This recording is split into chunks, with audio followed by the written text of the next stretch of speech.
যে ছেলের ইনকাম বেশি সেই ছেলের মূল্য বেশি, আর যে ছেলে কোনো ইনকামই করে না তাকে সমাজ কি পরিবারের কেউই তাকে কোনো মূল্য দেয় না। আজকালকার মা বাবারাও অনেক স্বার্থপর হয়ে গেছে, ইনকাম দেখে ছেলেদের ভালোবাসে। কথাটা শুনতে খারাপ লাগলেও এটাই সত্যি।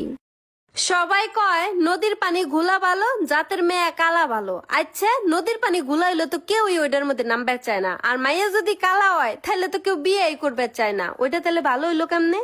ধোয়া তুলসী পাতা হয়ে দেখছি কোনো লাভ নাই। নিজেকে আয়না বানাও, যে যেমন তাকে তেমনই দেখাও, কারণ এই দুনিয়ার মানুষ ভালো মানুষের কদর করতে জানে না। ধোয়া অন্যের দোষ হলে বলবে পাপের ফল, আর যদি নিজে দোষ করে তাহলে বলবে ভাগ্যের পরিহাস। আসলে মানুষ নিজের দোষের বেলায় অন্ধ, আর অন্য কারো দোষ খোঁজার বেলায় অনুবীক্ষণ যন্ত্র। লেবু বেশি চিপলে যেমন তেতো হয়ে যায়, ঠিক তেমনি কিছু মানুষকে বেশি ভালোবাসা দিলেও তাদের অহংকার বেড়ে যায়। তাই যে যতটুকু প্রাপ্য তাকে ঠিক ততটুকুই ভালোবাসুন।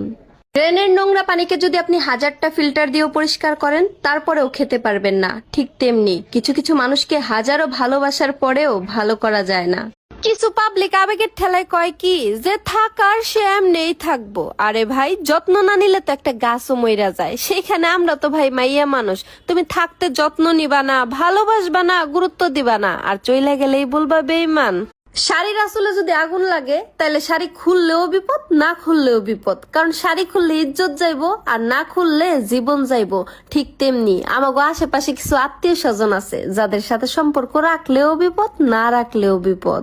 হাতের নখ যদি বড় হয় তাহলে নখ কাটতে হয়, হাতের আঙুল নয়। ঠিক সেরকম সম্পর্কের মাঝখানে যদি ভুল বোঝাবুঝি হয় তাহলে ভুল ভাঙতে হয়, সম্পর্ক নয়। ঘরের স্ত্রীর চাইতে যদি পরনারীকে আপনার বেশি সুন্দর লাগে, আপনার স্ত্রীর ফোন কলের চাইতে যদি পরনারীর মেসেজ আপনাকে বেশি আকৃষ্ট করে, তাহলে আপনার অন্তর্চক্ষু নষ্ট হয়ে গেছে ভাই।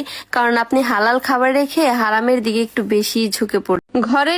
সবচাইতে বেয়াদব নারীকে জানেন? যেই নারী স্বামীরটা খায়, স্বামীরটা পরে স্বামীর বাড়িতে থাকে এবং দিন শেষে বাবার বাড়িতে গিয়ে সে স্বামীর নামেই আবার বদনাম করে।